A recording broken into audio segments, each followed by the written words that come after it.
हाल में आए चुनाव नतीजे हिंदी भाषी समाज के बारे में क्या कहते हैं? क्या हिंदी भाषी समाज का विवेक हिंदुत्व से संचालित हो रहा है, जबकि हिंदी साहित्य समता, न्याय और स्वतंत्रता की वकालत करता है? वरिष्ठ कवि एवं संस्कृति कर्मी अशोक वाजपेयी आज अपने वीडियो स्तंभ दूसरी आवाज में समाज और साहित्य के रिश्तों में बढ़ते विरोधाभास को रेखांकित कर रहे हैं। पेश है दूसरी आवाज।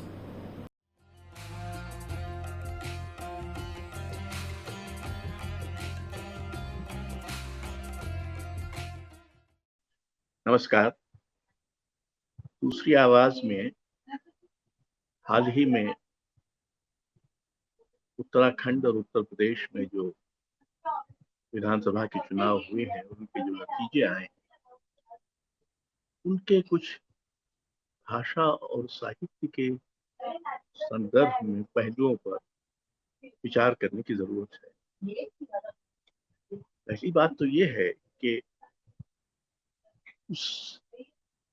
इन चुनाव के नतीजों से हिंदी समाज की क्या तस्वीर उभरती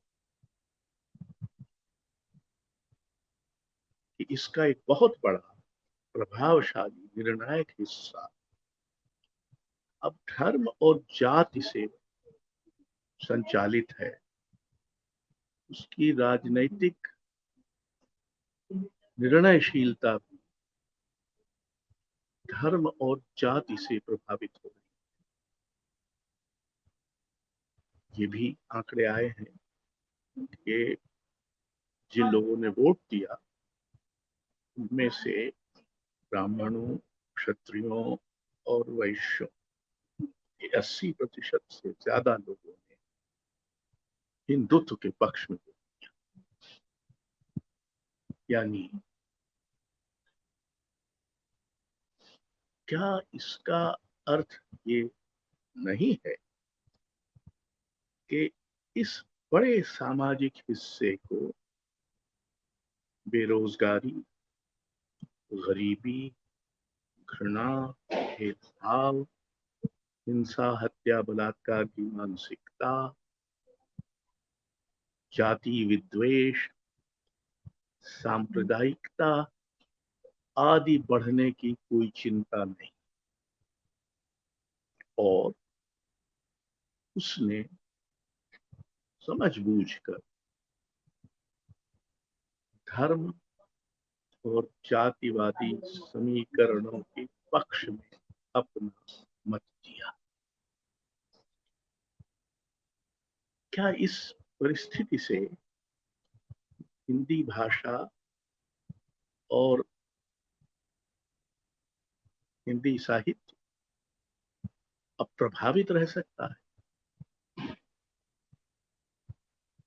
क्या हिंदी भाषा राजनीति द्वारा ज्ञान की निरंतर अवमानना, ज्ञान का विरोध, अज्ञान का महिमा मंडल आदि को स्वीकार कर रहा है? यानी हिंदी भाषा स्वीकार कर, क्या हिंदी भाषा का अधिकांश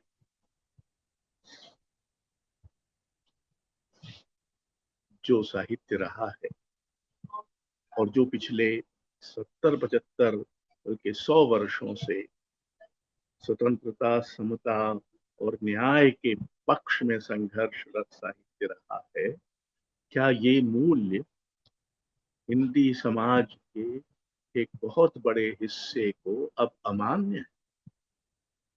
यानी क्या हिंदी समाज, हिंदी भाषी समाज अब एक ऐसा समाज बन गया है जिसमें स्वतंत्रता जैसे मूल्य का कोई अर्थ नहीं, जहाँ समता का की आकांक्षा और सपना अब व्यर्थ हो गए हैं, और जहाँ न्याय की अब कोई जरूरत नहीं? ये एक भयानक चित्र प्रस्तुत करता है हिंदी समाज का और हिंदी भाषा का। मैं कई बार ये कह चुका हूं पहले कि हम एक ऐसी विचित्र स्थिति में पहुंच गए हैं, इस विडंबना में फंसे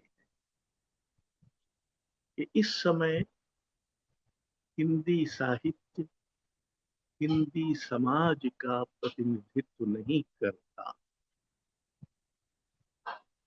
बल्कि राजनैतिक अर्थ में भी स्वतंत्रता, समता और न्याय पर अपने मूल्याग्रह और सत्याग्रह के कारण हिंदी साहित्य हिंदी समाज का राजनैतिक प्रतिपक्ष बन गया है। ये बात सुनने में अटपटी लगी, क्योंकि हम तो ये मानते आए हैं कि समाज में जो हो रहा है वही साहित्य में अंततः प्रकट होता है।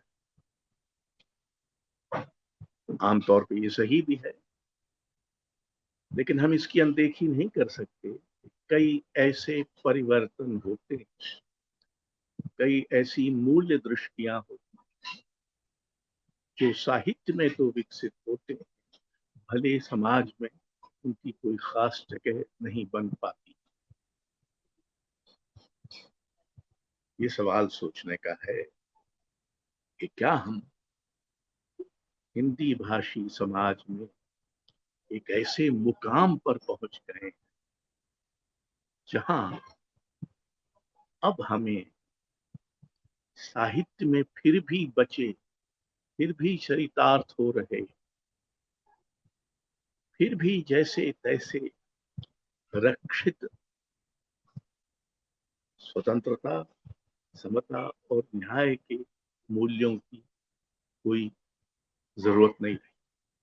यानी एक अर्थ में हमारा साहित्य सामाजिक प्रासंगिकता के कगार पर पहुंच रहा है, तो दूसरे अर्थ इस समाज में जो पश्चगामी, जो पीछे देखू मानसिकता विकसित हो रही है, उसका यही साहित्य सबसे प्रखर और बहुस्तरीय विरोध कर रहा है।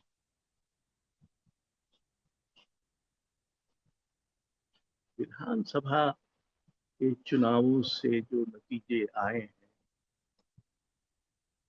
उनसे इन नतीजों पर पहुंचना बहुतों को थोड़ी अतिरंजना लग सकता है, लेकिन आप याद रखें कि हमारे समय में लगभग सब कुछ अतिरंजित हो चुका है। रूप भी, विद्रूप भी, कृति भी और विकृति भी। और इसलिए इस तरह की अतिरंजना अप्रासंगिक या अनावश्यक नहीं हो जाती। एक ध्रुवीकृत समय में हम अतिरंजना के माध्यम से चीजों को समझ और कह सकें। सत्य हिंदी का ऐप डाउनलोड करें गूगल प्ले स्टोर पर।